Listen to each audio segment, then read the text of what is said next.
भाजपा द्वारा बिहार बंद को बुलाए जाने को लेकर कांग्रेस नेता ने कड़ा हमला बोला। कांग्रेस नेता डॉक्टर मुन्ना खान पप्पू यादव समर्थक हैं और कांग्रेस नेता डॉक्टर जमाल हसन ने संयुक्त रूप से बयान जारी करते हुए कहा, भाजपा का बिहार बंद पूरी तरह से असफल रहा और फ्लॉप साबित हुआ। नेताओं ने कहा, पूरे बिहार में बंद का कहीं कोई असर नहीं दिखा। जनता ने इस बंद को नकार दिया है और कई स्थानों पर जबरन बंद कराने की कोशिश का स्थानीय लोगों ने विरोध किया। इस दौरान भाजपा के कार्यकर्ताओं द्वारा हाथापाई और चाकूबाजी तक की घटना को सामने आई है। डॉक्टर मुन्ना खान ने कहा कि राहुल गांधी के वोटर अधिकार यात्रा पर जनता का अपार समर्थन ही भाजपा की बौखलाहट है। असली वजह जनता समझ चुकी है। भाजपा सत्ता में वोट चोरी करके आई है। अब कांग्रेस व सहयोगी दलों की लोकप्रियता तेजी से बढ़ रही है। प्रधानमंत्री की माता को लेकर हुई विवादित टिप्पणी पर प्रतिक्रिया देते हुए नेताओं ने कहा कि प्रशासन ने त्वरित कार्रवाई की, लेकिन भाजपा इसे बेवजह मुद्दा और राजनीति का साधन बना रही है। कांग्रेस नेता ने पूछा कि क्या भाजपा भूल गई जब संसद और कई मंचों से अनेक बड़े नेताओं ने राहुल गांधी और सोनिया गांधी पर अपमानजनक टिप्पणी की थी। उस वक्त कांग्रेस ने सड़क पर उतरकर राजनीति नहीं की। डॉक्टर जमाल हसन ने कहा कि बिहार की जनता अब भाजपा की जबरदस्ती और झूठे वादों से समझ चुकी है।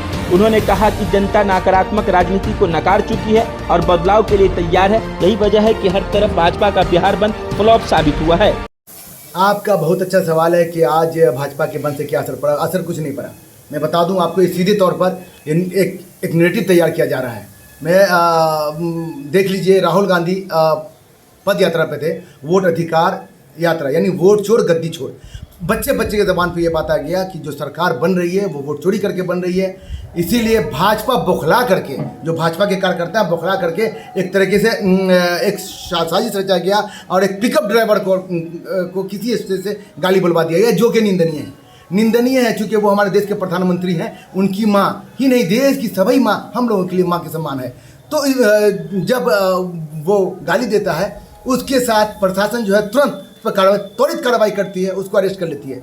जब संविधान के आधार पर उसको सारा काम हो गया, उसको जेल हो गया, तो अब आगे कोई बात नहीं होनी चाहिए थी। लेकिन भाजपाइयों ने क्या किया, इसका पूरा प्रोपेगेंडा बनाया और प्रोपेगेंडा बना क्या बोल रहे हैं रोडों के कि माँ के प्रधानमंत्री के माँ को गाली दिया। अरे एक बात बताओ कि वही संविधानिक पद पर रहते हुए हमारे प्रधानमंत्री जी ने कांग्रेसियों के बारे में क्या क्या कहा, हमारे आदरणीय सोनिया गांधी के बारे में क्या कहा, हमारे राहुल गांधी के बारे में क्या क्या कहा। और आप वही देख लीजिए, सदन के अंदर में माँ बेटा बैठे हुए हैं और भाजपा की एक नेत्री उस टाइम में मंत्री थी, उन्होंने हमारे सोनिया गांधी के बारे में क्या कहा। कांग्रेसी तो कभी डंडा लेके नहीं गए। उन्होंने कहा कि भाई वक्त बताएगा, और ये वक्त बता रहा है, ये जनता बता रही है, जनता की उंगली भीड़ ये बता रही है कि भाजपा की झूठी सरकार जो कभी भी न स्वास्थ्य पे बात करती है, न शिक्षा पे बात करती है, न रोजगार पे बात करती है, न कभी मजदूर के प्लान पे बात करती है, हमेशा हिंदू मुस्लिम शमशान कब्रिस्तान की बात करती है, उसके खिलाफ जनता जाग चुकी है। और जनता को अब जागना होगा। जनता को लगातार ठगा जा रहा है, उनके वोट का चोरी करके और अपनी सरकार बनाई जा रही है। लगातार वो सरकार बनाते जा रहे हैं। जनता इसका करारा जवाब देगी। और आज की बंदी तो असफल रही और असंवैधानिक है। संविधान इस बात की इजाज़त नहीं देता। सबसे बड़ी बात कि आपने उन लोगों को परेशान किया जो लोग लगातार ऐसे टीचर्स, ऐसे का काम करने वाले लोग जो ऑफिस जाते आज काम होता, उनको आप लोगों ने सड़क पर जाने से रोक दिया। वो लोग बेचारे घर वापस आए, उनका क्या होगा। दूसरी बात ये कि आप देखिए कई वीडियो आ रहा है जहाँ पर जो है एम्बुलेंस को रोका गया, जहाँ पर जो है जो कर्मचारी जा रहे थे उनको रोक दिया गया। ये कहाँ संविधान देता है भाई। पूरे बिहार, सिर्फ बिहार में हो बंद, जबकि माँ हमारी, जब हमारे प्रधानमंत्री हैं आदरणीय मोदी जी, उनकी माँ सारे देश की माँ थी। सारा देश बंद होना चाहिए था, सारा देश बंद नहीं हुआ। इलेक्शन बिहार में, इसलिए बिहार बंद हुआ। इसीलिए कहीं पर कोई जो है असर नहीं दिखा। ये भाजपा का बंद असंवैधानिक था, ये बिल्कुल ही गलत हुआ।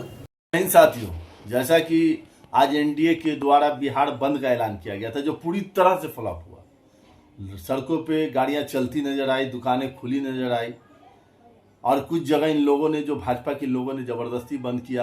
जैसे अभी जानकारी सुबह से देखी जा रही है, सोशल मीडिया पर चल रहा है कि बेलवागंज लहरियासराय में, दरभंगा के, वहाँ एक परिवार के साथ मारपीट किया भाजपा के कुछ गुंडों ने, चाकू चलाया, वहाँ की महिला को मारा पीटा। मुझे ये समझ में नहीं आता कि कहते हैं कि माँ के सम्मान के लिए एक महिला के साथ, क्या वो माँ नहीं है? उसके साथ मारपीट की गई। कई वीडियो सुबह से वायरल हो रहे हैं, कई हिस्सों में मतलब बिहार के कई हिस्सों के वीडियो वायरल हो रहे हैं, जहाँ पर ये देखा जा रहा है कि महिलाओं को पकड़ के खींचा जा रहा है, टीचर्स के साथ बदतमीजी की गया है, जो लेडीज वहाँ स्कूटी से गुजर रही है उनके साथ बदतमीजी किया गया है। तो इन लोग की सोच समझ में नहीं आता है। दूसरी बात, ये इन लोग का कोटेशन निकला हुआ है कि माँ का अपमान नहीं सहेगा हिंदुस्तान। जब हिंदुस्तान बोले तो बिहार में ही क्यों बंदी हुआ? चुनाव है इसलिए क्या? मोदी जी तो गुजरात से बिलोंग करते थे, गुजरात में भी तो बंदी होनी चाहिए थी। तो दरअसल इन लोगों को मालूम है कि चुनाव का समय है, प्रोपेगेंडा चलाना है। सबसे बड़ी बात यह है कि ये विरोध किसका कर रहा है? अपने ही सरकार का। बिहार में सरकार तो डबल इंजन की है, उसका विरोध कर रहे हैं। और सबसे बड़ी बात कि जिस लड़के ने ये गाली बका था, उस लड़के की गिरफ्तारी हो चुकी है, तो फिर इस पर खेल क्यों? दरअसल वोट चोरी के मामले को लेकर जिस तरह पूरे बिहार में माहौल गरमाया हुआ है, उसमें ये लोग चाह रहे हैं कि किसी तरह एक मुद्दा खोज कर जो है उस मामले पर जो राजनीति की जाए। दरअसल जो लड़के ने गाली दिया है वो भी आपको ना कांग्रेस का है ना आरजेडी का है। वो हमको लगता है उसको प्लान करके भेजा गया था कि भाई वोट चोरी वाले मामले को दबाने की कोशिश किया, तो वो दबने वाला नहीं है। वोट चोरी खुलकर सामने आई है और हमारे जननायक राहुल गांधी जी ने पटना में अपने प्रोग्राम में कह दिया कि पहले मैंने एटम बम दिया था, अब हाइड्रोजन बम आएगा। तो भाजपा वालों तैयार रहो, तुम कोई भी मुद्दे बना लो। बिहार की जनता तुम्हारे गुंडागर्दी को, आज की गुंडागर्दी को देख लिए और बदलाव तय है तुम्हारी। जय हिंद।